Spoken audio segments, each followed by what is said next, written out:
you to play with an intensity that they are unwilling to match. Anybody touch the ball, they get knocked out today. This is where we take our respect. I need got to know.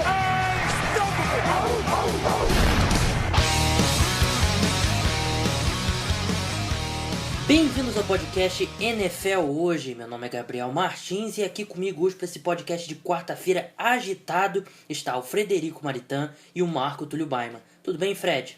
Tudo ótimo, Gabriel. Tudo certo, sim.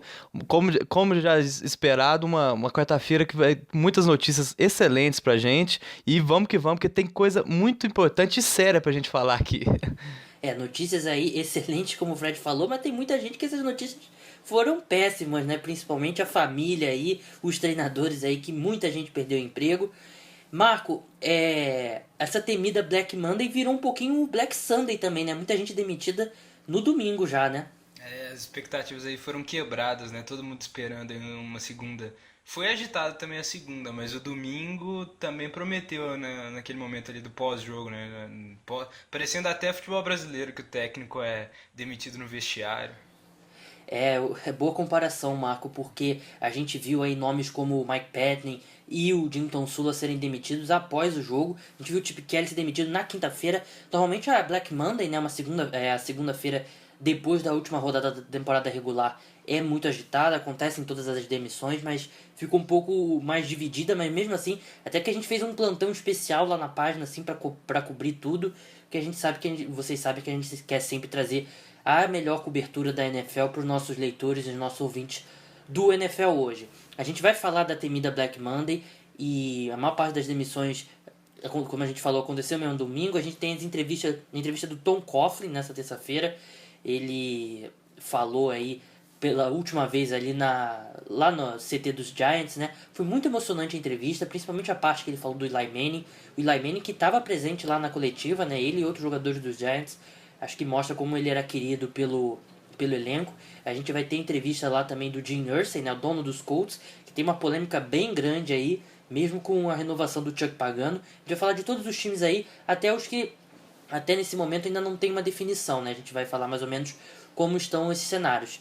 Então vamos começar logo pelo New York Giants, né, que acabou o fim de uma era, né? A era Tom Coughlin acabou lá em Nova York, foram 12 anos lá com os Giants, uma era vitoriosa, foram dois Super Bowls, né, com os Giants, né, um em 2007 e o outro foi lá já em 2010, né, 2010, 2011, na verdade 2011, né, porque foi o Super Bowl no ano 2011, mas temporada 2010, 2011. Enfim, uma passagem de muito sucesso lá do Coughlin por Nova York. A gente tem na entrevista dele aí, primeiro eu vou colocar um primeiro trechinho dele, que ele falou que não tá afim de se aposentar não. Vamos ouvir o que ele disse. Have you extinguished your coaching flame, do you think? Not necessarily. Not necessarily. So if the right opportunity did come along... I didn't say that. I just said I'm not necessarily done with coaching. Thank you very much for asking. Primeiro ele foi perguntar se a vontade de ser treinador havia acabado dentro dele e o que ele negou, e depois o outro repórter perguntou se ele voltaria a treinar no próximo ano caso viesse uma proposta atrativa, e ele disse que não foi isso que ele quis dizer, mas agradeceu a pergunta. O Tom Coughlin, ele deixou a porta aberta, né? Ele não quis fechar. Eu não sei se ele voltaria como head coach lá em campo, trabalhando todo dia. Eu acho que até o dono dos Giants deixou uma possibilidade aberta aí dele voltar como consultor. Ele não fechou a porta para voltar como treinador, mas realmente foi um grande treinador. Eu acho que particularmente, se eu fosse o dono de uma franquia e tivesse uma vaga aberta para head coach, eu tentaria o Tom Coughlin, porque ele é um cara que a gente viu todos os problemas que o Chip Kelly teve lá no vestiário dentro do Philadelphia Eagles, né, Marco? E o Tom Coughlin é um tipo de treinador, ele não começou assim, ele era um pouco mais ditador no começo da carreira dele, mas ele focou muito nessa relação com os jogadores, e a gente vê que é um cara que cria um ambiente muito bom, algo que é muito necessário dentro da NFL, que você lida com jogadores de personalidade forte, e a gente vê isso pela reação dos jogadores com a saída dele, né, Marco? Dá pra ver, ele é muito querido, né? O legado dele dentro dos Giants é gigantesco e faz muita diferença ter um bom relacionamento dentro de campo e fora de campo, né? Com os jogadores ali, porque igual você disse aí do caso do Chip Kelly, o Chip Kelly teve... A gente vai falar mais um pouco depois sobre o Chip Kelly, mas ele teve esse problema aí de vestiário e não conseguiu continuar nos Eagles.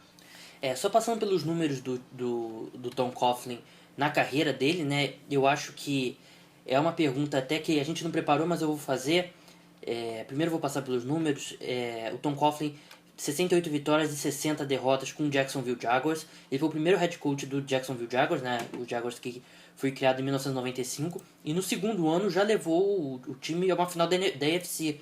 E nos 3 anos seguintes também foi aos playoffs. Mas ele acabou tendo depois 2 campanhas de 6-10 seguidas, o que acabou sendo demitido. Engraçado, coincidência ou não, os Giants nas últimas 2 temporadas terminaram 6-10 também, então 2 vezes isso custou o cargo dele. E com os Giants, ele foi campeão 2 vezes como head coach, né, como eu já falei, e também foi campeão como treinador de wide receivers da equipe lá em 1990, que na época o head coach era o Bill Parcells, e como eu falei, muito querido pelos jogadores, e realmente você viu nas entrevistas lá que os jogadores ficaram sentidos. Mas agora vem a pergunta, vou começar pelo Fred. O Tom Coughlin vai pro Hall da Fama? Com certeza, né? Um treinador que já provou que é um dos melhores da história da NFL, com certeza, né? Com 2 títulos como head coach, ganhando e não como favoritos, né? Porque foram 2 títulos muito emblemáticos que ele conseguiu e é um treinador que com certeza vai estar no Hall da Fama, assim, um dos melhores que eu vi atuar.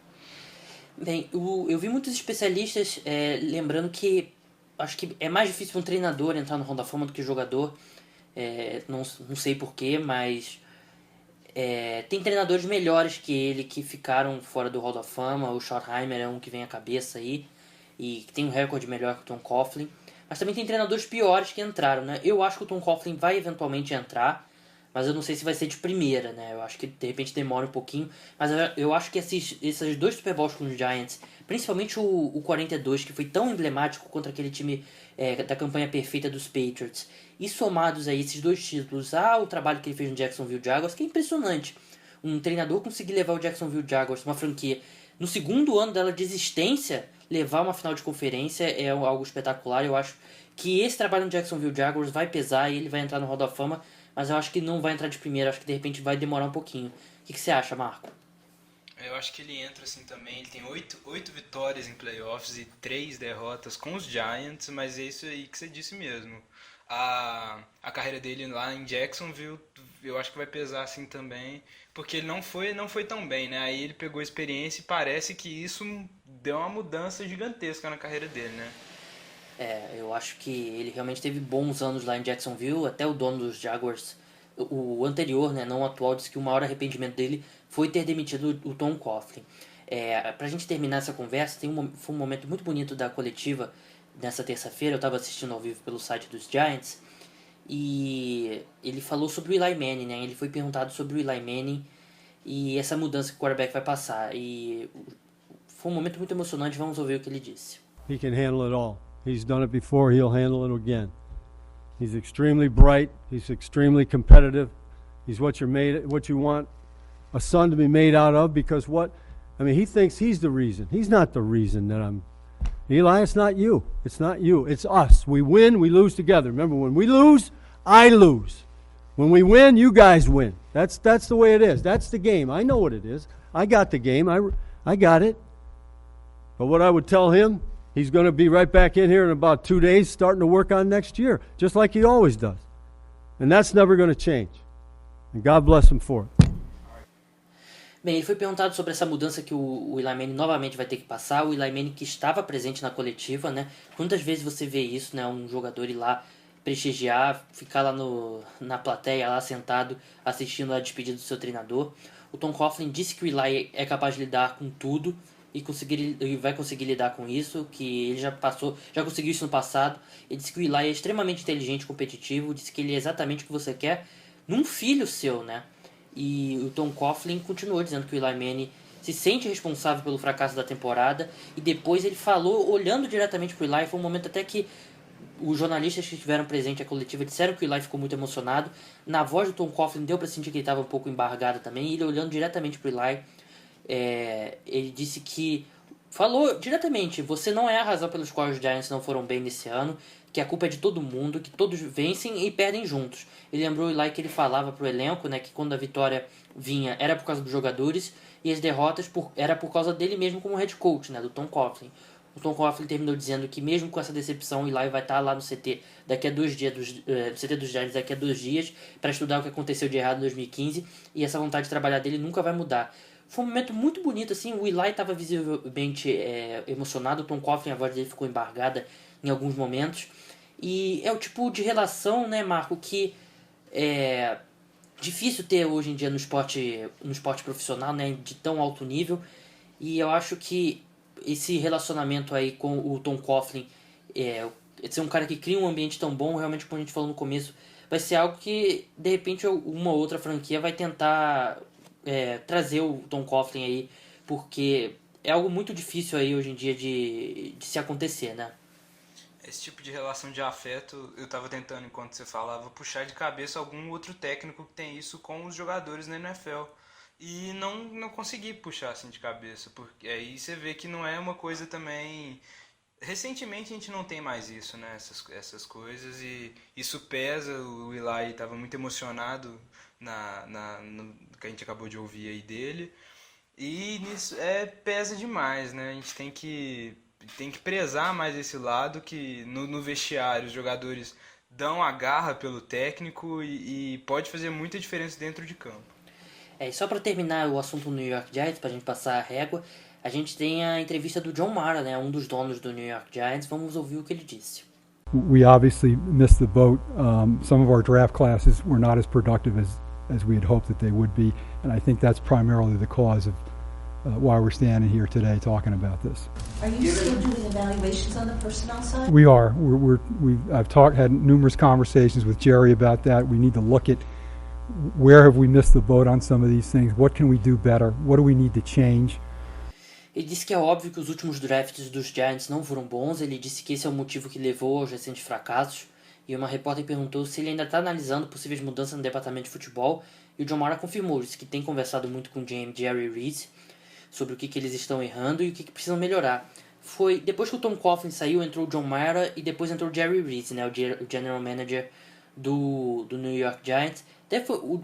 Eu vi alguns jornalistas relativizando, dizendo que o Jerry Reese ele não vai tão bem em entrevistas, não fala tão bem, mas em determinados momentos eu acho que foi muito deselegante da parte dele e errado da parte dele, porque ele falou que esse elenco poderia ter produzido mais e que todo mundo que conhece de futebol americano sabe que esse elenco dos Giants aí é um dos, assim, não tá entre os mais fortes da NFL, muito pelo contrário, talvez esteja entre os mais fracos.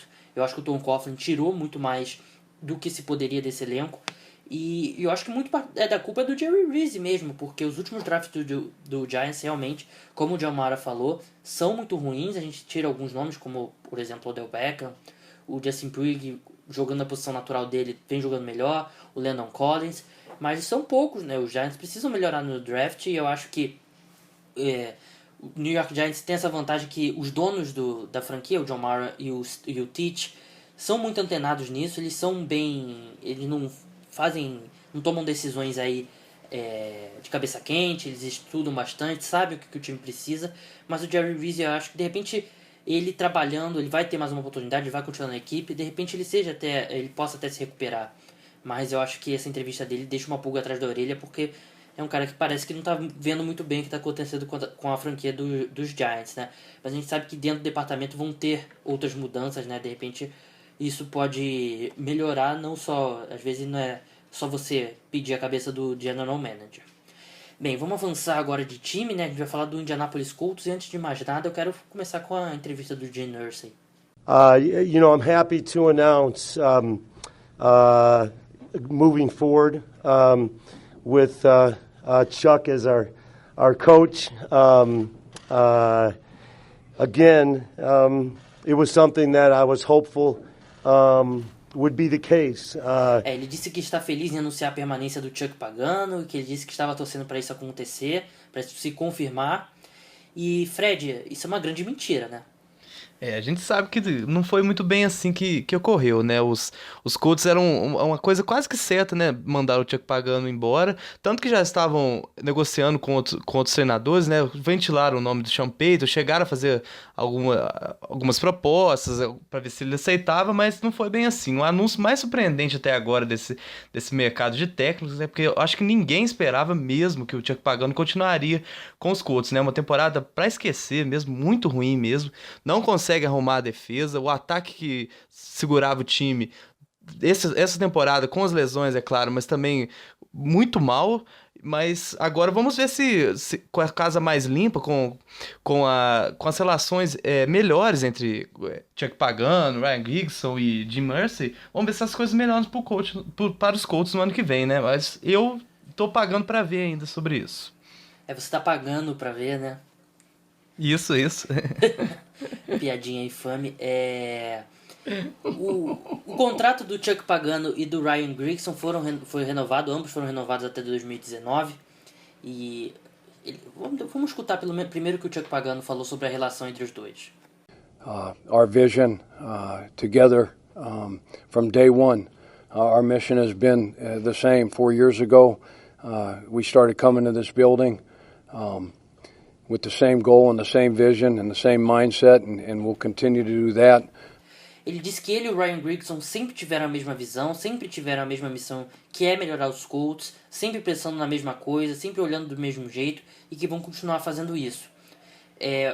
Durante a temporada toda, foi uma temporada muito difícil dos Colts, e durante a temporada toda a gente escutou que o relacionamento deles era péssimo, que era, usaram até a palavra tóxico, né, porque deixava o clima muito pesado, né, dentro da organização, mas parece que nesse último dia eles conversaram, parece que se entenderam. O Gene Irsay falou até que o Chuck Pagano foi um dos que pediu a permanência do Ryan Grigson, né, o General Manager. Eu já tenho minhas dúvidas se isso realmente aconteceu, mas eu acho que... E agora as notícias que saem, até saiu no NFL.com, que é do Ian Rapoport, né, um repórter que sempre tem informações bem corretas. Ele disse que os dois realmente discutiam bastante e tal, mas os dois se respeitam, né, e parece que eles estavam sempre de olho no melhor pro time, né, e de repente uma hora ou outra eles discordavam, que é normal acontecer no ambiente de trabalho, mas eu acho que esses pequenos problemas, né, Marco, quando o time tá indo mal, eles ficam maiores, né, de repente se os Colts vêm de uma série muito boa, de 3 temporadas aí, que foi evoluindo, essa realmente foi uma temporada praticamente desperdiçada, porque com os problemas do Andrew Luck, mas eu acho que é justamente nesses momentos difíceis que esse tipo de problemas ficam maiores, né, Marco? Todo mundo, igual o Fred disse, todo mundo esperava que o Pagano não continuaria por causa disso, né? Os problemas internos ali, esses probleminhas pequenos poderiam minar essa continuação dele em Indianápolis. Mas todo mundo esperava um salto de qualidade dos Colts esse ano, né? Muita gente colocou ele aí como favorito aí ao Super Bowl. Mas não aconteceu, né? A gente tava... Se você pegar o histórico dele lá em Indianápolis, ele teve... Essa temporada foi 8-8, né? Mas as outras temporadas foram 2012, 13 e 14. Foram 11-5. Aí na primeira ele nas 3 ele foi pros playoffs. Aí na primeira ele perdeu o wildcard, na segunda no jogo divisional e na terceira no jogo fatídico lá do Deflategate, que os Colts foram atropelados, né?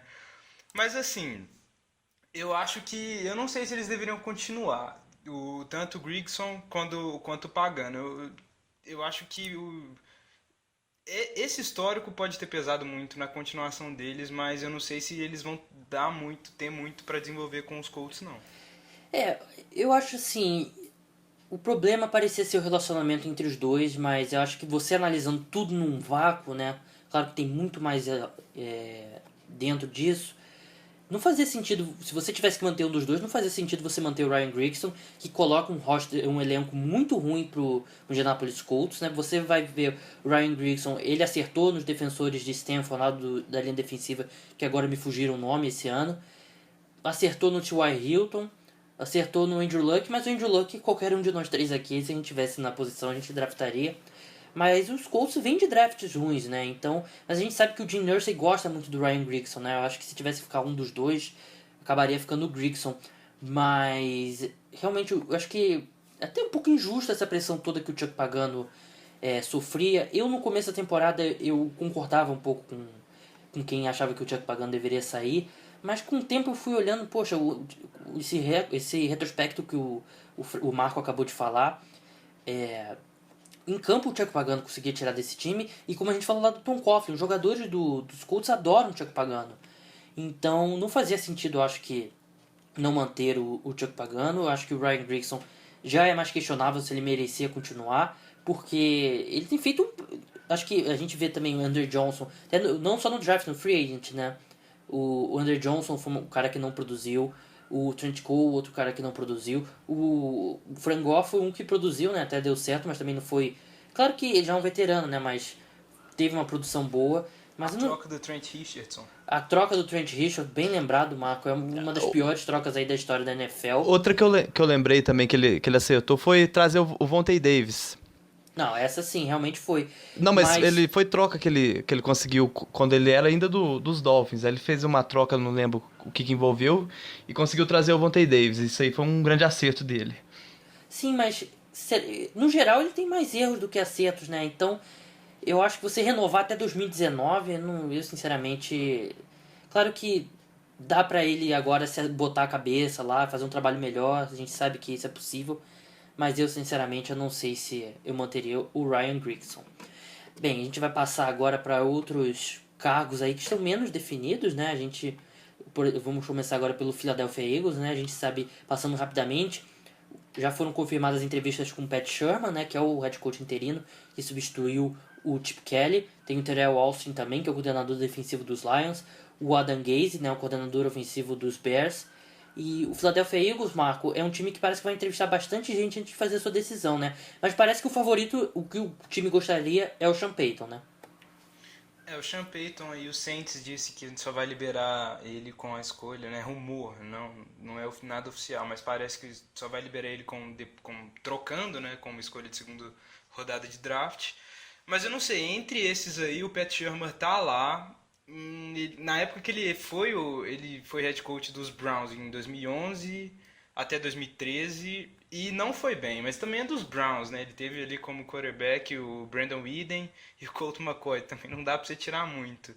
Mas se você olhar também pelo lado ofensivo, esse ataque dos Eagles, apesar de muita gente estar esperando mais coisa, estava esperando mais coisa desse ano com o DeMarco Murray e Sam Bradford, ele conseguiu tirar, assim, se você olhar o retrospecto, ele foi muito bem ali com o Nick Foles, né? Ele conseguiu tirar, parecia o Nick Foles, ele jogava a nível ali de Tom Brady, Peyton Manning nos melhores anos, ele teve só 3 interceptações, se eu não me engano. Teve, assim, eu não vou saber o número agora, mas um rating absurdo.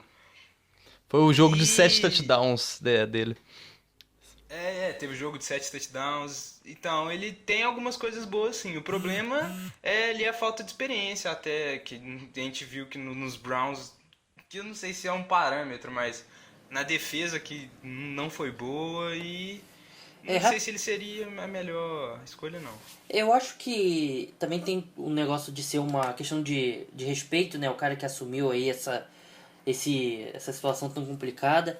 Mas só lembrando que eu acabei esquecendo de falar na hora do New York Giants, muita gente coloca o Sean Payton também como candidato. Parece que o Sean Payton gostaria muito de treinar os Giants, por onde ele já teve passagem. Só que... Então, eu acho que a escolha seria, de repente, talvez um problema para os Giants. Oficialmente, o John Mara não descartou, né, dar alguma compensação por algum treinador. Mas a gente sabe que os Giants é um time que tem muitos buracos aí, que precisam de todas as escolhas possíveis. Os Eagles não, os Eagles têm até um elenco com mais jogadores de talento, né? E é um time que vai precisar de uma verdadeira reconstrução, principalmente no ataque, né, Fred? Porque a defesa tem bons nomes, tem o Fletcher Cox, tem um dos melhores grupos de inside linebackers da liga. A secundária precisa de algum trabalho ali, mas tem o Malcolm Jenkins. E no ataque, a gente sabe que vai mudar tudo, não vai ser mais esse esquema do Chip Kelly. E de repente, justamente por ter essa defesa aí com alguns nomes bons, que o Sean Payton pintaria como uma boa, né? Porque a gente sabe que o Sean Payton aí é um quesito de ataque disparado aí, talvez esteja entre os melhores aí, ou quem sabe até o melhor da liga, né, Fred? Desculpa. Isso, o Sean Payton, ele é excelente mesmo na parte ofensiva, mas a parte defensiva ele fica devendo muito, né? Esses últimos anos do Saints foram catastróficos, né? Esse ano passado, ano retrasado foi até bem, né? Que foi 2013, com o Robbie Ryan. Mas agora, na parte da defesa, ele é um head coach fraco pra mim, mas ataque, poucos nomes na liga que eu acho que conhece tanto de esquema ofensivo igual o Sean Payton. Então pode ser uma boa. O problema é o preço, né? Porque os Saints estão querendo muito. Acho que por um treinador, escolha de draft, acho que é muita coisa. Vocês não acham, não? Bem, no histórico da NFL não foram muitas trocas aí de treinador entre as franquias, mas você lembra, por exemplo, do John Gruden, foram 2 escolhas, né? Foram 2 escolhas de primeiro round, né? E tem outros históricos aí de escolhas de primeiro round. Eu acho que, pelo que a gente já viu aí no passado, até que tá barato. Quer dizer, tá barato em relação aos outros, porque eu também concordo com o Fred. Eu acho que dar uma escolha de segundo round é uma escolha bem pesada. Mas a gente vai ver, né? De repente esse interesse esfria um pouco. Não sei se os Saints estariam interessados em manter, porque para você fazer aquela negociação, você teria que ter a opção de manter o Sean Payton aí pelo restante do contrato dele, pelo menos. E o Fred tocou num ponto bem importante. O Sean Payton tem uma incapacidade aí de construir defesas. Ele trouxe o Robbie Ryan, teve um bom ano e foi isso. Acho que o Sean Payton não sabe trabalhar a defesa e às vezes ele deixa muito a defesa de lado. E aconteceu o Bounty Gate, como a gente lembra, né, que nem precisa muito falar. Para os ouvintes aí que não acompanham a NFL há muito tempo, foi um escândalo descoberto lá no New Orleans Saints, que o coordenador defensivo ele dava bônus para os jogadores que tirassem jogadores importantes do adversário de jogo. É algo inacreditável, e acho que o Sean Payton ele deixou correr muito solto e acontece esse tipo de coisa, né? Então é um problema sério. E antes da gente avançar agora, vamos falar não tem como não falar do Chip Kelly, né? E, Marco, nenhuma entrevista confirmada até agora, né? A gente achou que o Chip Kelly ia ter interesse grande de algumas equipes, mas até agora nada concreto, né? O Chip Kelly até chegou a falar, assim, que nos outros... Até como o Vitor comentou no outro podcast aí, que ele não queria ter mais essa decisão de escolha de jogador, né? Quando for pro próximo time, não ter tanta responsabilidade igual ele teve nos Eagles, pra baixar mesmo ali o nível, né? A pedida dele. E ninguém tá especulando o Chip Kelly em lugar nenhum, e ele tá começando a se oferecer, né? Igual a gente vai falar aí dos Niners, e outros técnicos também estão usando dessa estratégia. Acho que o pessoal lá que cuida da carreira do Chip Kelly já tá começando a soltar aí, através dos contatos na imprensa, que o Chip Kelly gostaria de assumir o 49ers, gostaria de assumir o time tal, e até agora a gente não vê nenhuma entrevista confirmada. E vamos falar justamente do San Francisco 49ers. Eles têm uma entrevista só marcada até agora, o Hugh Jackson, né? A gente não sabe se ela vai acontecer de fato, porque o Cincinnati Bengals ainda tá nos playoffs. Mas só lembrando que na NFL existe uma regra, né? Se o treinador é convidado para um cargo acima do que ele ocupa, o time não pode negar. O time tem que deixar ele lá entrevistar. Normalmente, grande parte desses treinadores eles escolhem só entrevistar depois que saem dos playoffs, né? Mas, por exemplo, se o San Francisco 49ers oferecer um contrato para o Hugh Jackson de head coach, o Cincinnati Bengals não tem nada que eles podem fazer. E o Chip Kelly, como a gente falou, se ofereceu ali, entre aspas, para o San Francisco 49ers, e o Mike Shanahan também, né? O veterano Mike Shanahan, ex-Denver Broncos, ex-Washington Redskins. E a gente sabe que o Jim Tomsula foi demitido no domingo mesmo, né? O Jim Tomsula, até a gente brincando, ele parecia que foi contratado para ser o comandante do Titanic, depois que o Titanic bateu no iceberg, né? Porque jogadores importantíssimos saíram da equipe, se aposentaram, jogadores que ainda estavam no auge. O 49ers tem algumas peças. Eu acho que o principal problema do 49ers agora, antes até de resolver a situação de head coach, tem que dar uma organizada aí na diretoria, no general manager, porque a gente sabe que o Trent Baalke sabe montar elencos, mas eu acho que tá meio confuso aí a escala de poderes lá em São Francisco, né, Fred? Esse ano foi pra se esquecer lá em São Francisco, né? Muitos jogadores saindo, mas ainda tem bons valores lá. Dá pra fazer um elenco com algumas contratações, fazer um bom draft, porque é um time que tem talento, assim, não vai pegar terra arrasada, com certeza. Tem uma defesa ainda que tem muitos bons valores, e arrumar ataque. Sobre a questão da escolha do Hugh Jackson, eu acho que é uma boa, assim, pros pros 49ers, porque ele é um head coach que tá fazendo um trabalho... O head coach, desculpa. O coordenador ofensivo tá fazendo um trabalho excelente com o Cincinnati Bengals. Pra quem vê os jogos, você vê que ele arrisca mesmo, umas chamadas muito boas, só que a última experiência dele como head coach não foi muito agradável, foi com os Raiders e não foi muito boa, então agora acho que mudado, como alguns anos já se passaram e tudo dessa experiência dele lá com os Raiders, acho que pode ser uma boa sim pros 49ers. Eu acho que o principal ponto que o 49ers tem que se preocupar é trazer alguém que tem esse histórico ofensivo e que saiba trabalhar com quarterbacks, né? Porque eles têm que arrumar um jeito de tentar consertar o Colin Kaepernick, né Marco? O Kaepernick, eu não vou recordar o nome do coordenador ofensivo agora dos Niners, mas ele teve alguns problemas aí de adaptação do Kaepernick. Ele tentou colocar o Kaepernick jogando mais ali no pocket. O coordenador ofensivo dele, no começo dele aí, né, até 2014, foi o Greg Roman, que tá agora no Buffalo Bills. O Roman, não foi esse ano, né? Foi o Roman mesmo, em 2014, não foi nessa temporada, foi na passada. 2014, 2015 já mudou, eu não me lembro agora o coordenador ofensivo atual, mas eles, depois que saiu o Jim Harbaugh, saiu o Greg Roman e o Vic Fangio, que eram os coordenadores.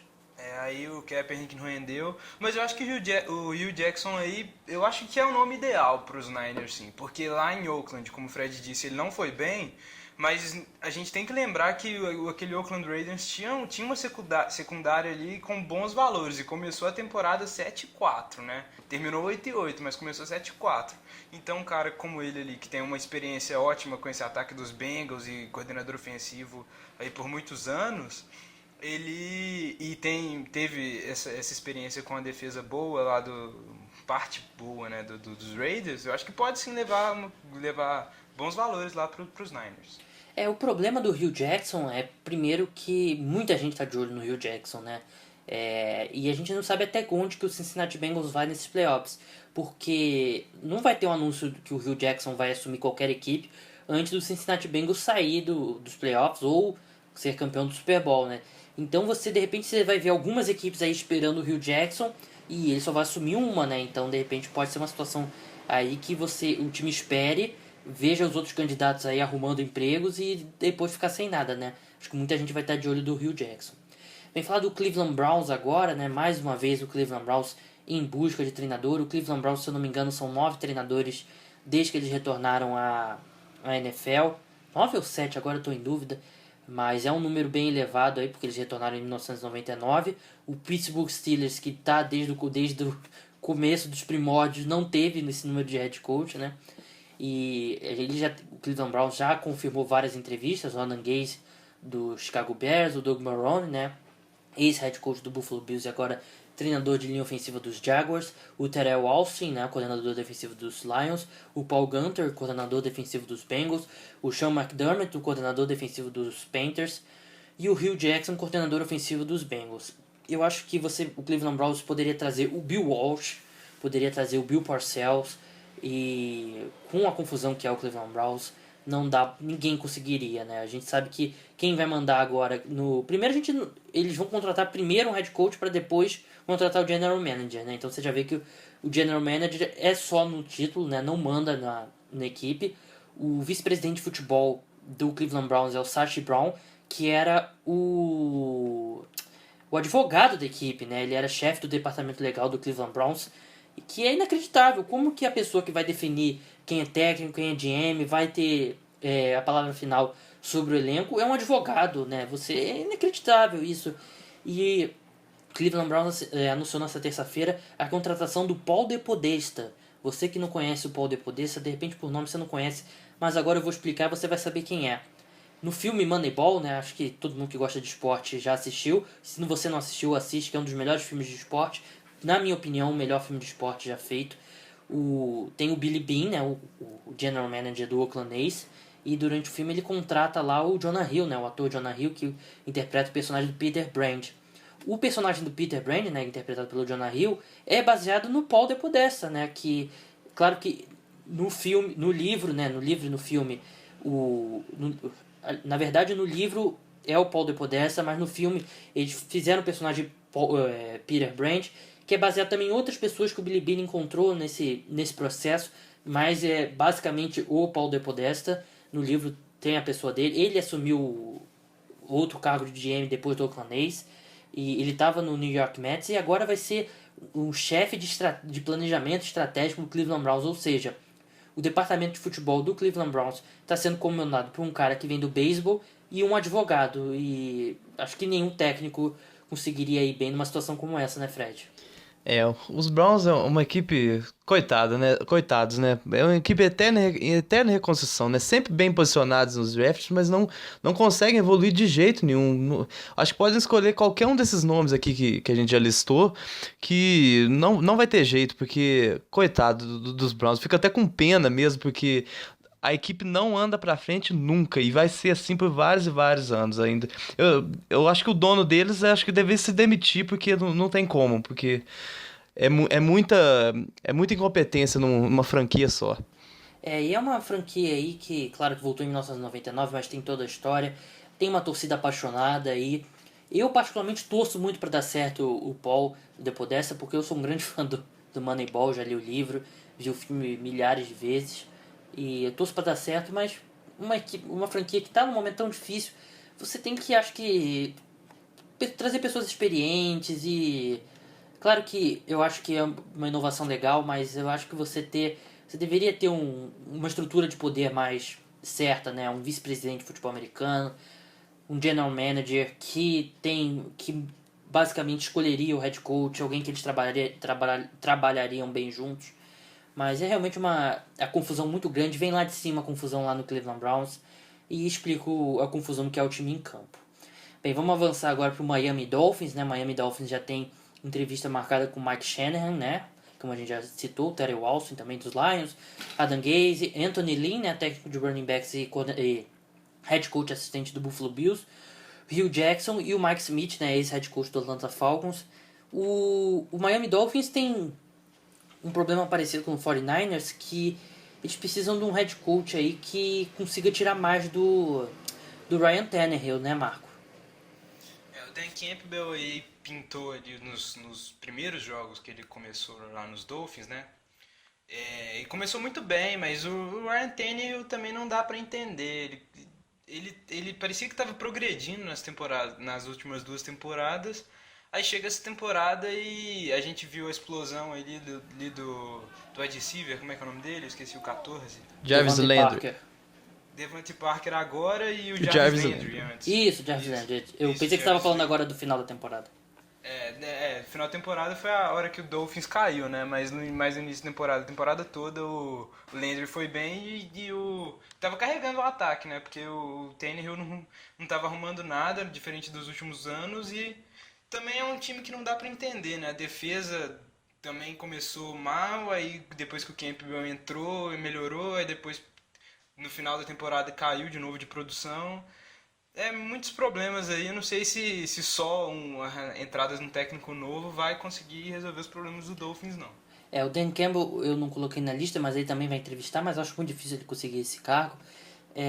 Eu vou dar um palpite aqui, a gente não tá fazendo palpites aqui, claro que é muito difícil da gente arriscar, mas eu acho que o Terrell Austin, coordenador defensivo dos Lions, vai acabar sendo o head coach, porque se você tem o Ryan Tannehill, que assinou um contrato aí a longo prazo e você precisa que ele produza, mas do outro lado você tem o Ndamukong Suh, que está ganhando contrato também de quarterback, né? É o defensor mais bem pago da liga, e você traz o ex-coordenador defensivo dele nos Lions, né? Que tirou o melhor futebol americano do Ndamukong Suh, e pelo menos você acha que ele conseguiria montar uma defesa dominante no Miami Dolphins, tiraria um pouco de pressão do Ryan Tannehill e você bota ele do lado de um coordenador ofensivo talentoso. Eu acho que seria uma boa alternativa para o Miami Dolphins. Vem falar do Tennessee Titans agora, né? A única entrevista confirmada que eles têm é com o Mike Mularkey, né? Que é o head coach interino. Mas assim como o Dan Campbell, acho difícil ele conseguir o cargo. É o lugar que todo mundo espera o Chip Kelly, né? É um time que, por causa do Marcus Mariota, né? Mas o Tennessee Titans parece que encontrou o quarterback do futuro, né? O Marcus Mariota mostra muito futuro, mostra ser uma escolha acertada. Mas no ano passado escolheu o número 2 e agora esse ano, com o franchise quarterback, teve a pior campanha, né? Então acho que quem for que assuma esse cargo vai ter muito trabalho pela frente, né, Fred? Por sorte tem essa primeira escolha de draft que salva muitos cargos, né, durante a temporada. Então, é um cargo que vai ser muito disputado, sim, porque já tem um quarterback muito promissor com a primeira escolha do draft. Então, é um time que eu espero, né, que evolua na próxima temporada, porque esse ano foi para se esquecer, né, mesmo com o Mariota tendo seus momentos, mas precisa muito melhorar o Tennessee Titans. Há muitos anos é um time muito ruim, muitas campanhas desastrosas mesmo. Essa AFC South, inclusive, é uma divisão que não oferece muitos desafios, mas mesmo assim os times conseguem ficarem piores a cada ano. Mas agora é esperar um pouco, né? Vamos ver se o Chip Kelly se oferece, né? Como ele está fazendo para as outras equipes. Agora a gente vai passar para os times que nesse momento ainda estão com seus treinadores, né? Eu acho que difícil a gente prever algumas mudanças deles, mas até propor uma pergunta aqui que eu não coloquei na pauta, mas é interessante. Dessas vagas aí, claro que Indianapolis Colts não abriu, né? Mas entre Eagles, 49ers, Browns, Dolphins e Titans e Giants, qual que é a mais, acho que vai ser mais disputada pelos treinadores e que os treinadores vão mais querer, né? Eu começo e não tenho muita dúvida, eu acho que os Giants vão ser, acho que se os treinadores pudessem escolher, escolheriam os Giants. Especialistas aí, jornalistas que cobrem os Giants acham que o favorito é o Ben McAdoo, né, que é o coordenador ofensivo dos Giants. Ele tem um bom relacionamento com o Eli Manning, né? A gente sabe que o Steve Spagnuolo também vai entrevistar e o Adam Gase já está com uma entrevista marcada. Os Giants, eu acho que tem vários pontos. Claro que o elenco é muito fraco, precisa de muito trabalho, mas você tem um franchise quarterback pelo menos uns 3, 4 anos aí, eu acho que o Eli Manning ainda vai jogar. Você tem o Odell Beckham, que é uma super estrela. E, claro, você precisa de muito trabalho na defesa, isso pesa um pouco contra, mas os Giants também vão ter muito espaço no cap, né? Já tem bastante espaço e com ano que... eu tô acostumado a falar ano que vem ainda. Em 2016 vai ter um aumento grande no salary cap, então os Giants vão ter bastante espaço para gastar. E fora que o New York Giants é uma das franquias mais tradicionais e é uma franquia que dá tempo para as pessoas trabalharem, né? A gente vê que eles não entram em pânico, não demitem rápido. Acho que quem for que assuma essa equipe vai ter bastante tempo para trabalhar. E por isso que eu acho que desses todos os cargos que estão abertos, eu acho que com alguma folga o do Giants é o mais atrativo. Marco, qual que você acha aí? Qual que você assumiria? Os Giants.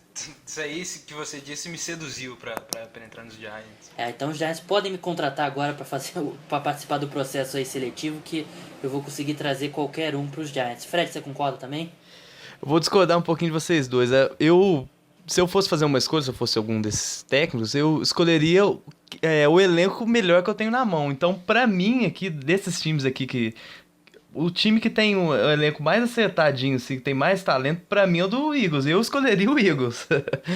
A diferença dos Eagles é que eles não têm em tese não tem um quarterback aí definido. A gente sabe que o Sam Bradford vai ser uma grande interrogação nessa off-season, e a diferença é que os Giants tem o Eli Manning, mas você tem toda a razão. O Philadelphia Eagles aí, se você olhar na defesa e no resto do time, tem muito mais jogadores de talento que os Giants mesmo.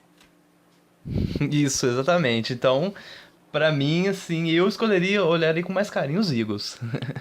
Bem, vamos avançar agora no programa, né? A gente vai falar agora do Detroit Lions, que tá no processo ainda de contratar o General Manager, né?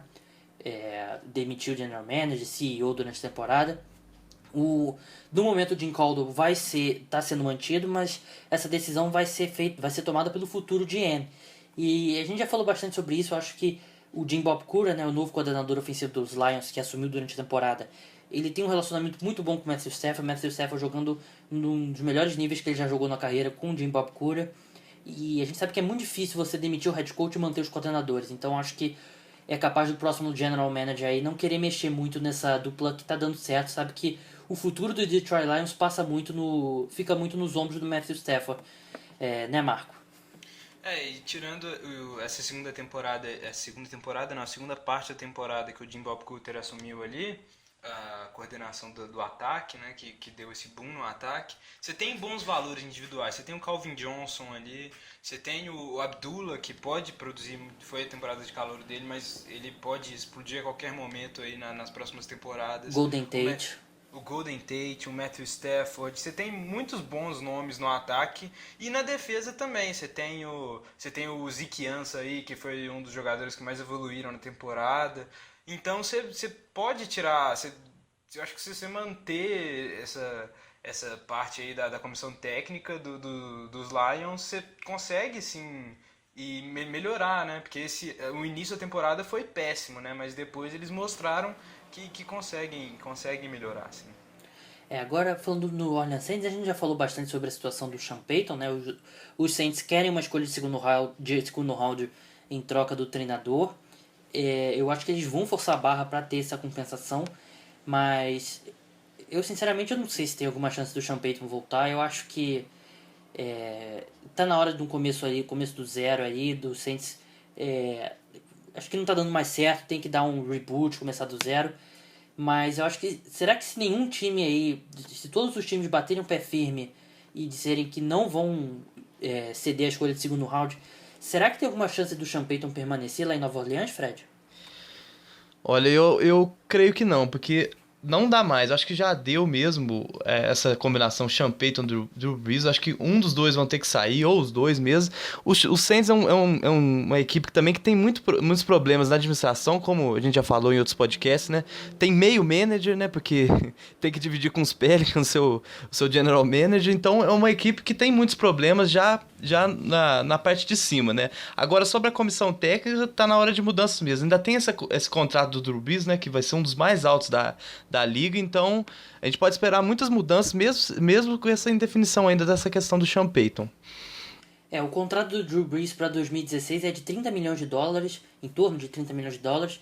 É um dos maiores da história da NFL, né? Claro que ele vem jogando num nível muito bom ainda, ele ainda é um dos melhores quarterbacks da NFL, só que num time que está se reconstruindo, você tem um jogador com um contrato tão alto assim, não é o melhor das coisas. E o New Orleans Saints tem uma situação bem complicada de salary cap, né? Apesar de ter um dos piores elencos da NFL, mesmo assim o salary cap, né, o teto salarial, não é tão confortável.